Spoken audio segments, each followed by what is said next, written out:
Hey, good afternoon, and welcome to another episode of the Business of Business podcast. We've got some awesome guests today. We're going to have Don and Dr. Dina Ortiz on. They've just written a book, 31 Cents to 43 Countries. And I can't wait to jump in. I've already got my own page full of notes here. But before we get kind of off in the book, why don't y'all have such an interesting background. Why don't y'all tell us a little bit about each one of you, please? Oh, well, thank you. We Thank you. appreciate it, Roy. Thanks for having us on today. Absolutely. We're excited to talk with your audience. So we do have an interesting background. I actually started in the music business as a street musician. So if you read our book, 31 Cents to 43 Countries, you'll know that I actually landed in the tenderloins of San Francisco at the age of 18. And if you know anything about San Francisco, that is not the best part of town to be landing in. But I worked my way out, ended up going to City College there. I actually went to San Francisco to go to Berkeley, but the tuition was too expensive as an out-of-state student. So in between my City College classes, I went on to Fisherman's Wharf and I became a street musician. And I actually started learning a lot about business as a result of being a street musician. Yeah. I met Don. I left San Francisco to San Diego, started my first country rock band. And left there. We were picked up by an agent out of Minnesota very early on, and I lost a guitar steel player when I was on the road, my first road trip up through northern U.S. and Canada, and came back home to Phoenix to find another musician, and I met Don. And of course, it was great. I actually met Dina through her voice first. I was doing production work here in Arizona for concerts and events, and my lighting director friend at the Celebrity Theater said, I've got this gal that's got an incredible voice. She could probably utilize your talent, and I think you guys would be a good fit. And I kept on saying no, no, no. And then about a month later, he brought a cassette tape back then. And that's how old we are, cassette, right? And I heard the cassette, and I thought, wow, this is Bonnie Raitt meets Melissa Etheridge, type voice, and it really struck me. And I thought, yeah, let's arrange that meeting. And here we are, 31 years later, actually celebrating. So and who would have thought 43 countries on top of that? Right.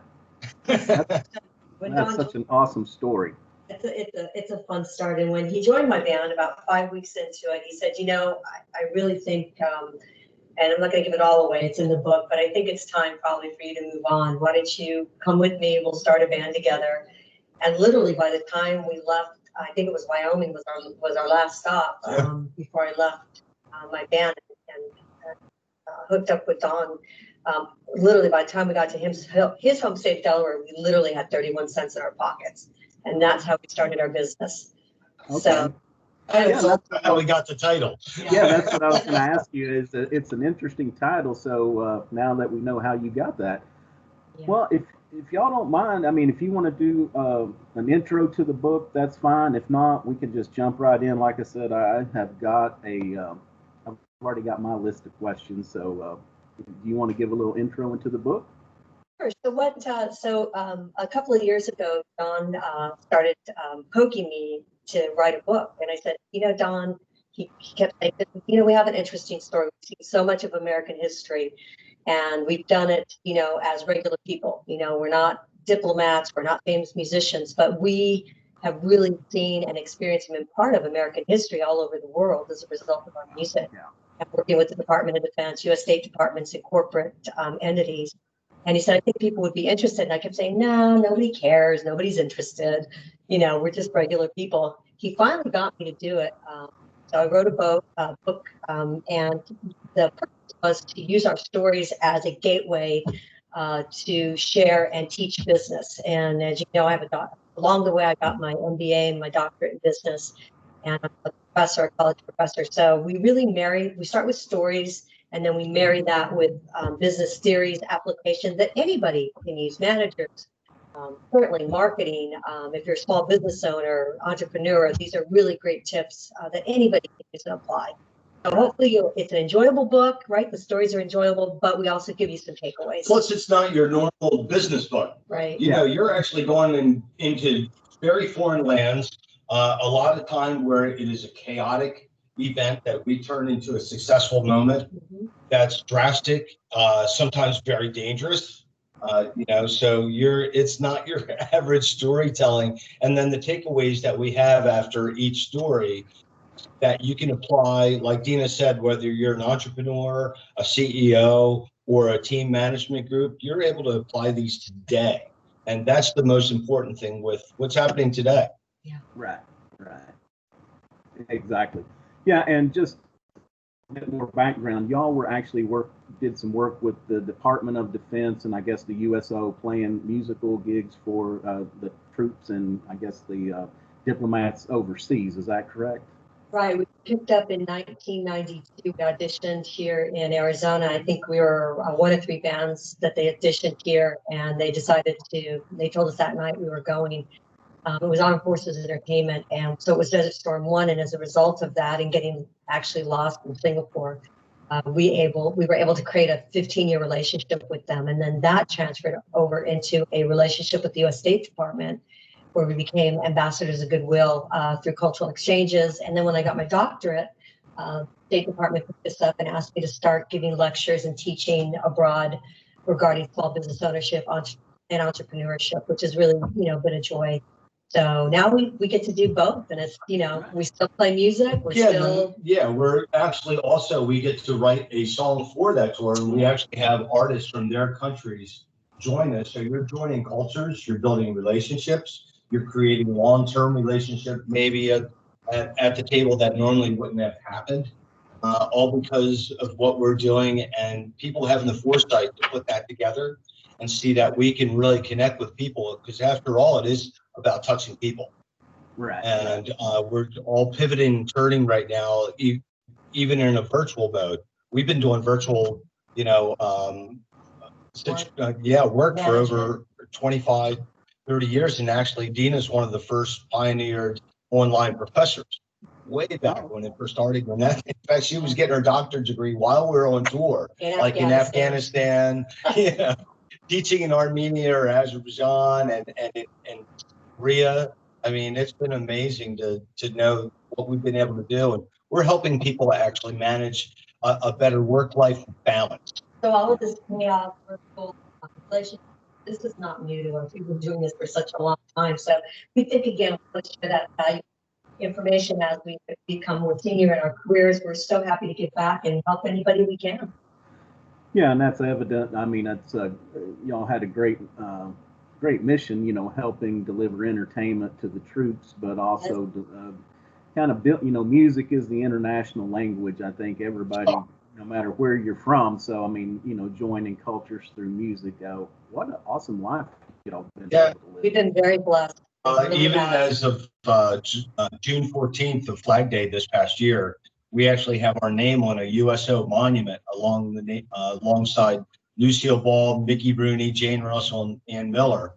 And it's just been amazing. We would have never thought our name, the Dina Preston Band, would be on a USO monument, let alone the only USO monument in the world. Official. We just found that out too. Oh, that is great. Yeah. Well, let's jump into this. Because y'all found your passion through music, and music is your passion. But one of the first things that y'all talk about is, finding your internal compass. And, I hear this from so many people. They're in jobs they hate. I hate to get up on Monday. I've been fortunate all my life that, I like to get up on Monday because I've had good jobs. But, finding that internal compass, your passion, talk a little bit about that. So I think it's important, especially if you start a small business entrepreneurship, or even if you're going to go to work for somebody else. I tell my students, you have to find out what you're good at. And if you have a passion for something, even if you have the talent for it, it will drive you, and it will drive you to make you better. So, Don and I both had a natural talent for music. I had a natural talent for singing early, but I still wasn't good enough to be a pro. And I learned that when I got on the circuit. So I knew I needed to enhance that talent. So when I started getting no's, not good enough, this is why, for people professionals in the industry, I went and found somebody who could teach me how to professionally sing so I could really hone in on that talent. As a result of that, I have maintained my voice and have a strong voice for 30 years. I've never lost it. I know how to sing. Same with Don as a guitar player. He started a little earlier than I did. I started in my teens. He started at 6. Yeah, I was actually at Woodstock. Oh my gosh. Yeah. You know, so you can find that out in the book, what that experience was like and why it made such an impression on me from that moment on to be the guitarist and performer I am today. And I think because of being in the music business is having a wide palette. I think too, Don and I learned very differently. So I enjoy reading and then I enjoy applying. I mean, I'm a textbook, professor. Don, on the other hand, really listens and learns through music because he's a musician, right? So my recommendation is to find what your passion is, find what your talent is, and then continue to go to school and or learn through books, through videos, whatever it is, whatever your learning modality is, to continue to hone that skill. So you're at the top of your game. And when you're at the top of your game and you're really good at what you do, even if you get a no, even if you get a door slammed in your face, you're going to keep going because you have to keep going. I don't know how else to describe it. I actually talk about it in my book. My dad used to come out when he would visit in San Francisco to watch me perform on the street, and he would just shake his head. Like, why are you out here 10 hours a day making so little money? You're crazy. And it was like, yeah, Dad, but you don't understand. This is not about the money. This is about the passion that I have for music. I'm going to do it regardless if you give me money. My job is to figure out how to make money doing it. And we were both really good at doing the business side of it too. That was a big part. There's a lot of artists and people in the industries that are really great at their talent, but they don't get they don't get the business part of it. And that's anything you do, not just music. Yeah, you hear so many horror stories about artists that, get taken advantage of because they don't understand that business aspect. So that is good. And, finding your passion, it does help you. If you believe in it, when you do get those no's, you're able to keep pushing on. And then also, I've been a lifelong learner myself. And so even if you're at the top of your game, things change so much that oh my gosh. you have to be committed to. That's right. Don't get comfortable. Yeah, staying out in front of it because, well, I guess, while IBM has been able to get into computers, but like the punch card business, if they hadn't adapted, how busy would they be today trying to survive on the punch card business? So, you have to be able to adapt, and I think that's where the learning, and we're so lucky at this environment, you don't have to go to college or to an institution to learn. There's so much available, even on YouTube and on the internet, that we're very fortunate that we can always, and blogs. I mean, I listen to a lot of blogs and podcasts and get a lot of great information. You bet. And there's a lot, and for those that maybe are in their careers already and don't want to go back to university, local community colleges with occupational divisions and business is a great and inexpensive way to do a deep dive on some of the things that you're interested in. And you get out not only with information, but a lot of times you can get out with certificates that even if you don't go into business for yourself, you put those certificates on your resume, and organizations are looking at those kinds of things. We know collectively small businesses hire more than corporations do. Yeah. And it's funny, you can probably understand this with your travel, but I spoke with a guy a couple weeks ago that he took 6 months off when he was younger and traveled to Africa and some other countries overseas. And, everybody told him this is a career killer. He had a really good job, but they told him it was a career killer. You'll never recover. And, it was just doom and gloom. But he said when he came back and started applying, whenever he would go out and to interview, he said they only wanted to talk about his travel and all that extracurricular stuff, not just his education or his background. So, those life experiences are very important. No matter and even if you're an entrepreneur, solopreneur, when you go out and meet with the prospect, you need something.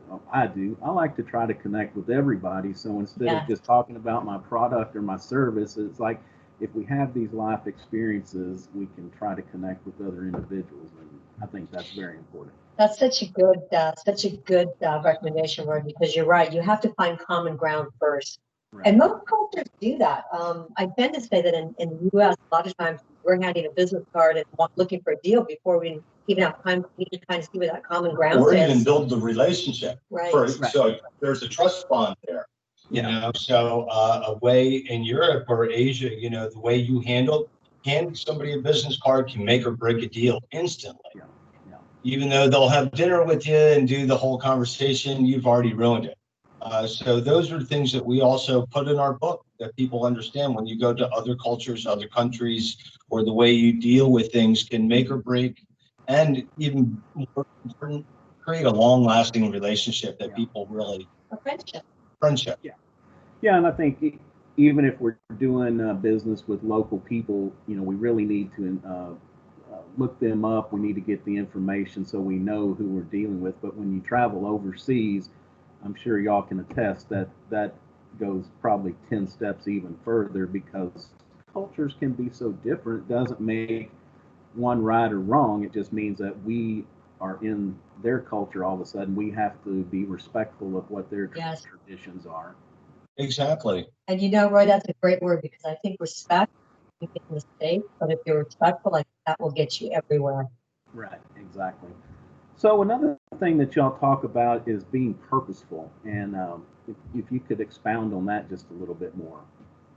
Sure. I think being purposeful, and I think good example of this is when we were flying into Afghanistan, and we noted nothing toward the pilot from getting us in, because the flight itself into Afghanistan is can be very tricky.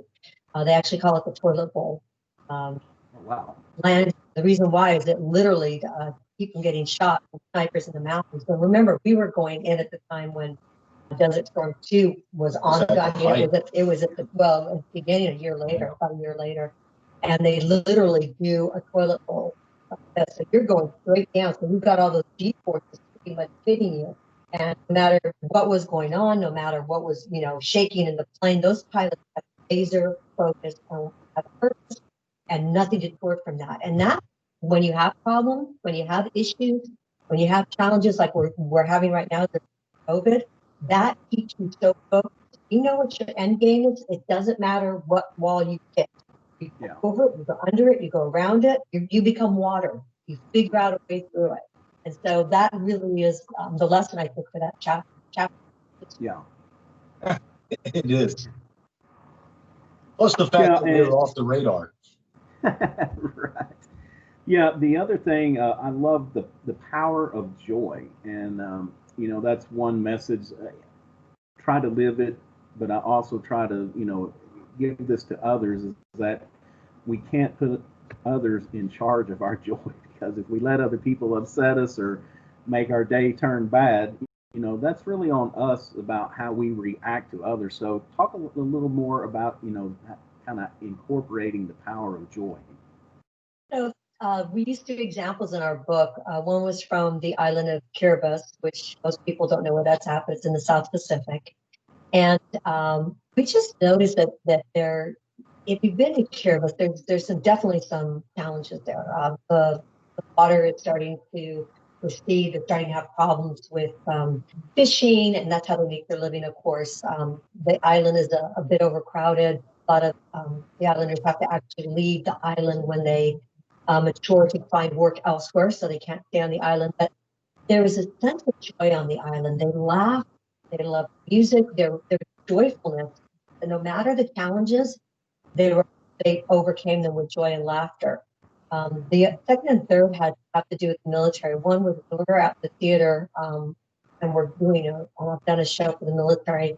We always bring the generals up to kind of, you know, have a little fun with them. And the big shtick back then was to have the generals sing with me, I feel like a woman. And so the generals would get up in front of their platoon singing, Man, I Feel Like a Woman, which was a big song. You should have seen the platoons and, you know, the privates and the people falling out of their seats. Yeah. And the generals, you know, the generals understood that for a moment in time, they needed to allow their soldiers, their Air Force personnel to relax, right? They're out in the theater constantly, you know, going, being purposeful, but there's a time when you have to relax, and leaders have to be able to laugh at themselves, you know, at the appropriate time, of course, but they need to be able to have that fun in the sun, so to speak. Release. Yes. You know, that for that moment, there's no yes sir, how hi sir. Also, they lose their nickname, because everybody in the military has a nickname.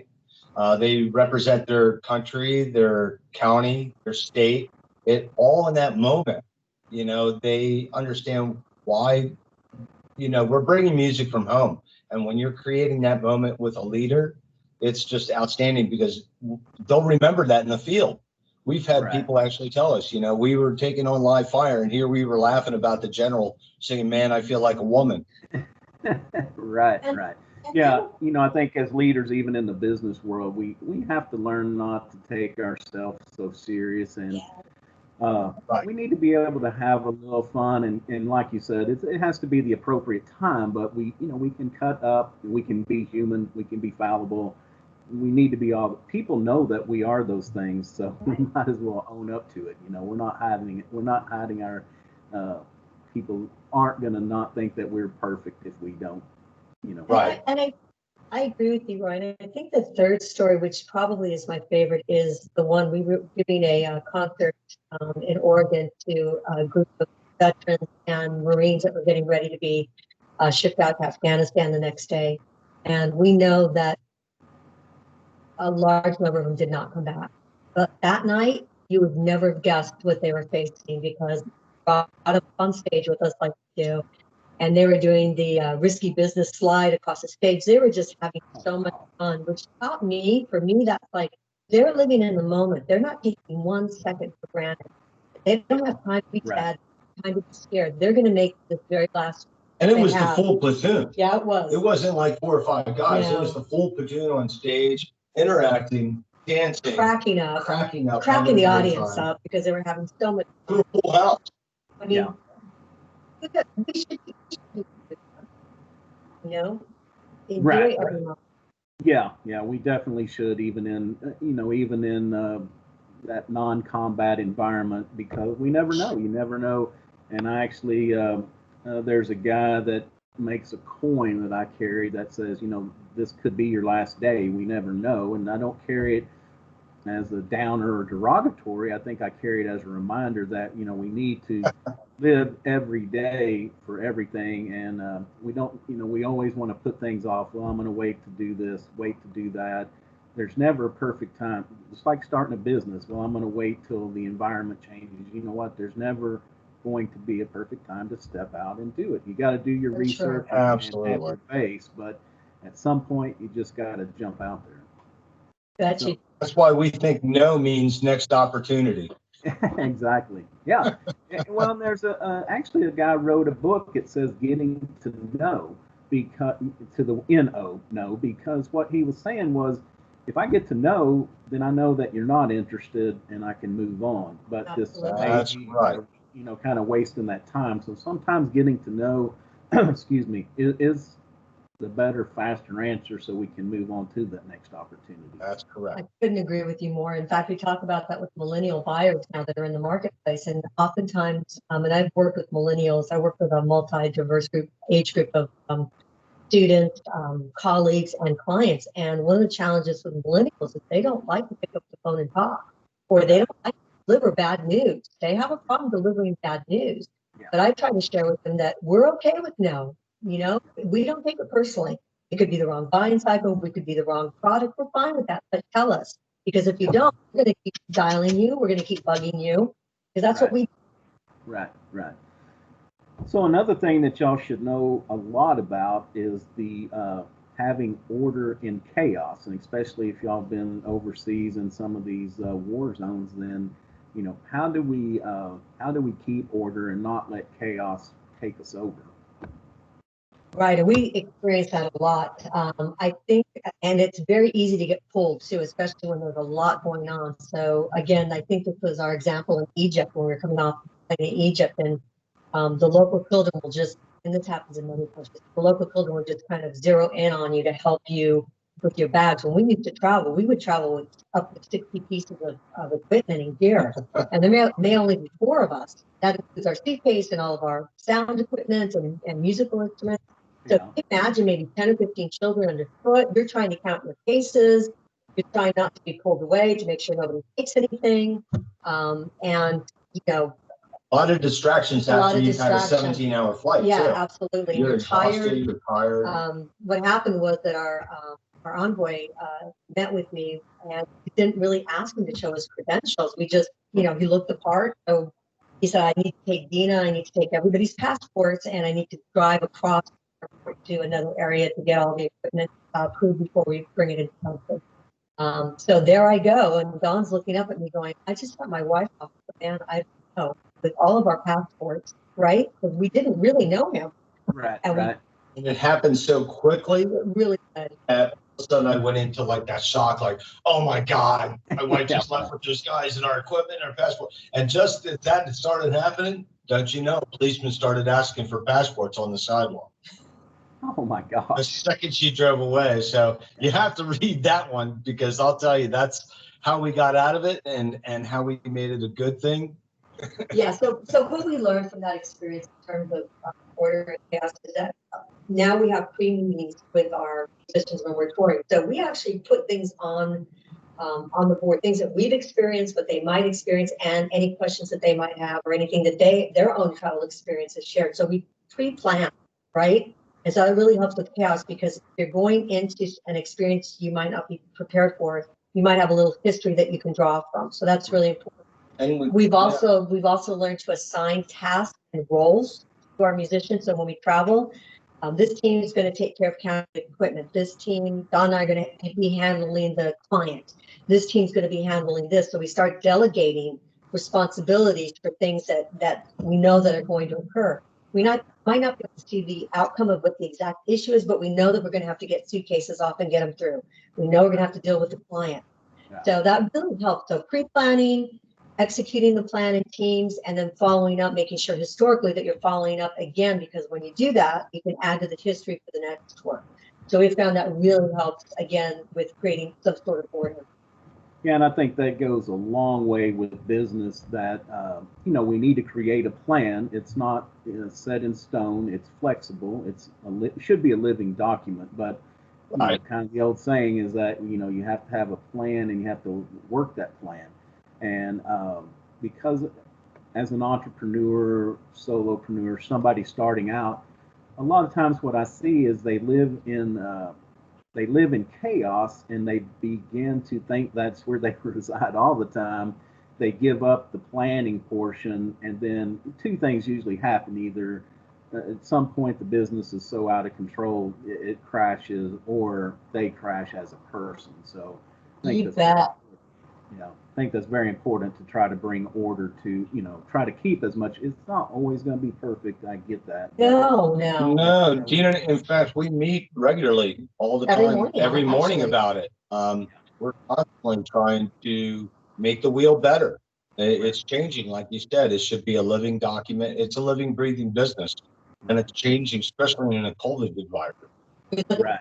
Our plans are for the week, and when we talk about how we're going to execute them, and if there are issues, we address the issues, and then we put that back into our history so we can use it. One thing I want to share with you, your listeners, I see with a lot of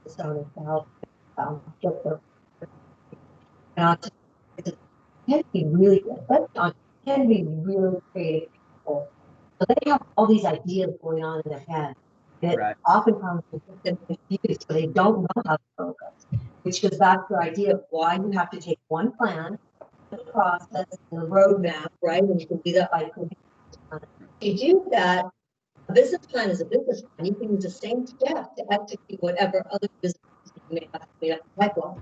Start with one, get that down, learn how to do it well, and then you can add the other. I know part of your podcast is growing your businesses, and that's great. Right. Exactly. So, we talked a little bit about relationships earlier, but, it's important that we leverage relationships. I think referrals, I think of relationships as referral opportunities, and it's more to that. I mean, we have to have relationships to get the business and start out, but also it's the referrals are usually the cheapest acquisition of new customers. So if we really leverage those relationships we have out there, we have to build them first, but then we need to know how to leverage those. You bet. And Don is absolutely great at that. I've been really blessed. I don't know what it is, but we met a person actually in Azerbaijan, and from there, that relationship, they went to a new post from the U.S. Embassy to Budapest. And next thing I know, we're getting an email, do you want to come and rock Budapest? And at the same time, they said, we'd like to have Dina do lectures, entrepreneurship, and American Corners and speak at those. And so that created another opportunity for us. And then from there, he went on to his next post to Fiji and Kiribati and said, how would you like to come to Fiji and Kiribati? And at that time, it was going to be Tonga, too. So we've been really blessed, and that's through long-term relationship. And I think part of creating those long-term relationships is you definitely have to be authentic for you. You have to be who you are, but more. So that's a gift. Secondly, you have to provide an outstanding quality product and service. It's not enough just to create the relationship. The relationship is partly based on you being authentic and creating some commonality that we talked about in friendships. But if you don't have an outstanding product, they'll be your friends, but they're not going to have you back. Yeah. Right. So sometimes we forget that it's not just about the relationships. You've got to have a product that stands head and tails above your competition. And so you can actually leverage your relationships for that as well. Talk to them, what worked, what didn't work, in a way that's positive for both of you so that they know you are always working on your behalf. The other thing Don does really effectively is he's got a background in production, not just as a musician. So whenever we work with our clients, he pretty much gives them free advice before the event, during the event, and after the event in terms of production and setting things up and getting things ready, because most clients don't understand about production in our industry. And it's very stressful for them. So making it turnkey where they can actually enjoy their event is everything, because then you're giving them peace of mind. Yes. Right. Yeah, it's when you plan those big events, it's like, you hold your breath. So when you know that everything is going to come off all right. And that's the other thing about relationships is, in like the guy that y'all followed there, he had confidence that you could deliver what you said you were going to deliver. And so, Right. It's like, you can maybe find the same product somewhere else, but there's always that surprise factor. Are they going to show up? Can they deliver what they say? And so that is the great thing about, but we have to be sure to work to stay on top of that as well. We can't let anything slide just because we do have a good relationship. Exactly. Your Never. brand is everything and your product is everything. And then having the relationship to balance it, it's an A+. That wins all the way. In fact, we almost didn't make it to Budapest. They put this big tour together for us. There was a lot of money invested in that tour. And we had a dust storm, a big boot coming to Arizona and grounded the planes. And we needed to leave that night, or we were going to get to Budapest to do our performance on Sunday. And we were getting to know at every stop at the airport. And we just kept, again, being purposeful. We just kept pushing and pushing and pushing and pushing until we figured out a way to get there. We actually landed in Budapest at 10 a.m. for a 12 o'clock noon performance. Literally went from the airport to the hotel, took a shower, put on our stage clothes, and drove right to the performance. And To a concert. how many bands do you know that would be willing to do that? They'd be complaining how tired they are. They have to stay up all night. Yeah. Our musicians who work for us know that our clients, they're important and we take care of them, but none of us are going to have food on the table if we don't meet what their needs are. Right. So everybody works hard. So we'll follow up with the very last thing is gratitude. And I think going through this pandemic, I think a lot more people, because I'm just going to say I hear it a lot more about people trying to practice more gratitude, but also let's talk about, we can talk about the gratitude for the big things, but also taking stock of the little things that, we're thankful for our health and for our income and for all of that. But it's great for entrepreneurs, especially, to stop and think about those small victories every day. Not only think about the things that went wrong yesterday, but take stock in like, what, these 5 things I pulled off yesterday, or my team did, or the company did, and really be thankful for that as well. Because, well, I look at it as driving our attitude. If we're only focused on what went wrong yesterday, and We just take a step back and say we need to think about the whole day, because we do. If something went bad, can we fix it? Can we put a plan in place? Is there a process to fix that? But we also have to really celebrate the victories every day. Absolutely, Roy. And I'll tell you, when the pandemic hit, as a live, we make our income by live performances. We're a live performance band, and we're keynote speakers, and so that means live performances. Everything was canceled after we had the best 2 months that we've had years. I mean, wonderful. And then the pandemic, and literally everything we would book was wiped out. And like many people. So Don and I had to come together, and we had to figure out, okay, what can we do? What are the positives? During that time, sometimes just waking up, getting a great cup of coffee, where I could go, wow, and go sit outside on my patio where it's beautiful, and I never have time to do that because we're so busy all the time. You can enjoy serenity for a change. And Don was great about that. He's like, I'm freaking because everything's canceling, right? And he's like, Dina, grab coffee and come on out here and sit on the porch with me. And I'm looking at my beautiful lawn and thinking, wow, we're safe. Our families are safe. Everybody's good right now. Everybody's, we're working at least still in other ways. We're still working. You're right. Sometimes you got to look at the very little things. Hey, we got a phone call today about a gig that's going to happen in 221. We connected with an agent who wants to send us to South Korea maybe next summer. We're doing a rock and roll review, American rock and roll review. Wow, not coming in right now, but look at the prospects that we have maybe a year from now. Or we're going to be on a podcast with Roy today. Absolutely. Right. We're grateful. We're grateful for you today. Yeah. So it's those kind of things, and also people have to also realize you still have to get your asking gear. If you don't ask, you're that far from the yes or a no. Yes, this is disappointing to ask all the. It can be fearful for some people, but I'd rather know the yes or no, like we talked about earlier. And I'm grateful for all the people that have taken the chance when we asked and said yes. And what's even more grateful, they're still our clients and friends today. That's great. Yeah. And we need to think about too. Although we don't want, an 8 or 10 month period of downtime to think about things. As business people, sometimes we get in this habit of just running and gunning all the time.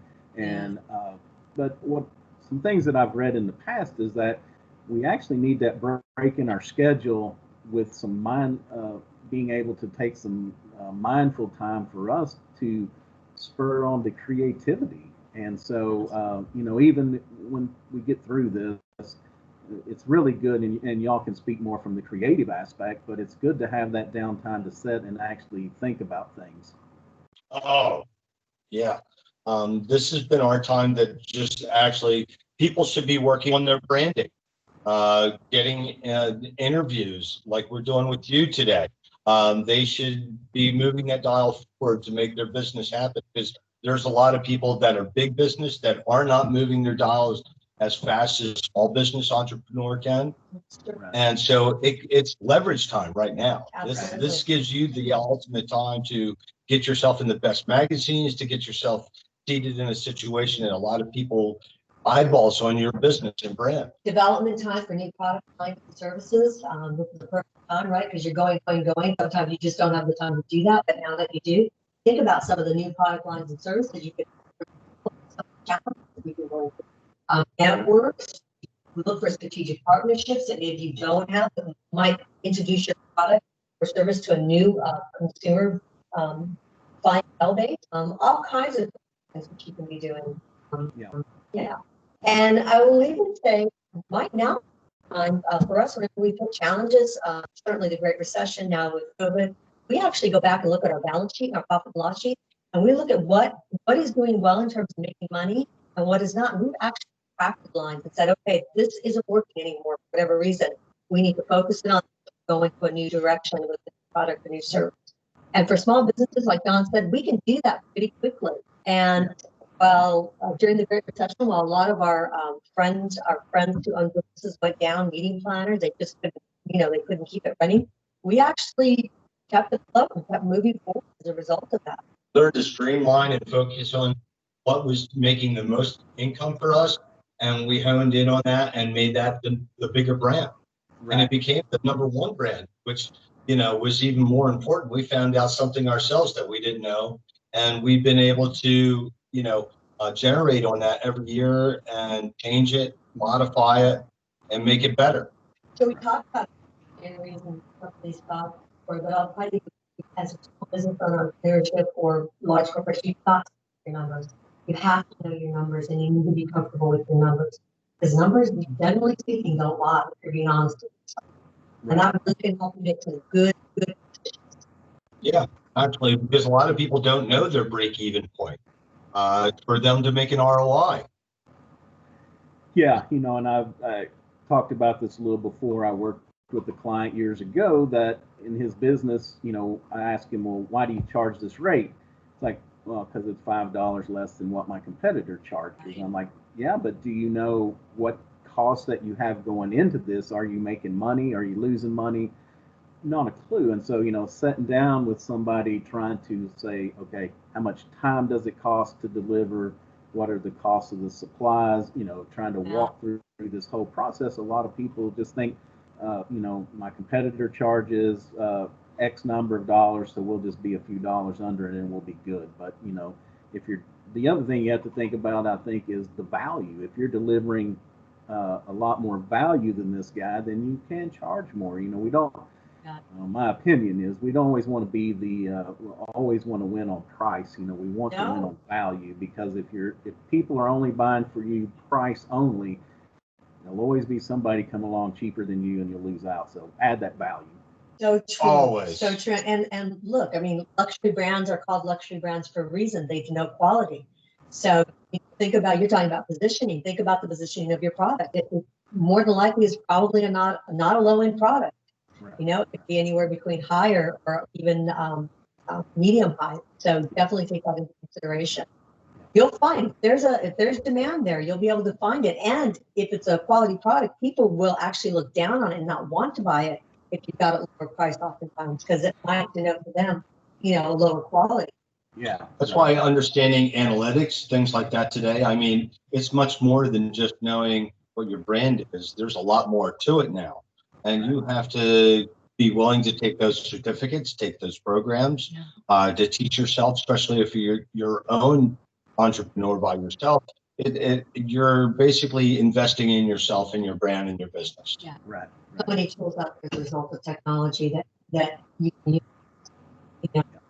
and modify them based on the size of your business. And we talk about that in our workshops, our breakouts, and make sure that people understand it and how it works and operates. And I think that's the important part, that we're not famous, like Dina said, but we have run a successful business for over 31 years. That's a well-known brand, and we're ambassadors of goodwill, and we even have a monument. Who would have thought that? And it had a blast doing that. We've had so much fun. Yeah. Well, I want to thank you all so much for taking time out of your day to be with us. And if you don't mind, just a question for each one of you is, so what is a tool, a habit, a ritual? What is something that you do either in your personal life or your business life every day that you just couldn't do without? I'm a very disciplined person. That makes me feel good. So for me, it's scheduling and making sure that I know what's going on today, a week out, and even a month out. So for me, it's my schedule. It really helps me to keep everything so much all the time. And I'm still teaching. So it's important for me to make sure that my schedule, that I'm on top of my schedule. That really helps me a lot. That's very true. The first thing we do is get up and have coffee together. We basically have a meeting about how we're doing things for the day, the month, the week. Even if this day, we're going to do this day. How many meetings do we have? Because everybody's Zooming right now. Right. So, and speaking in those terms. So that's the most important thing. Having consistency of us being together. And I think he's on, but he does sales every day. Every day he's on the phone, even with he's making those phone calls. So I know that, you tap into your CRM. He taps into our CRM. I watch him do it every day. So imagine that's an important tool too. It's habit, and it's a good habit. And as you know, being an entrepreneur, if the phone's not ringing, there's something wrong. Exactly. So it's got to ring. Yeah. Well, again, thank y'all. If you don't mind, tell everybody if they want to pick up a copy of the book, what is the best way to do that? Or if they want to reach out and talk to y'all, how's the best way to contact y'all?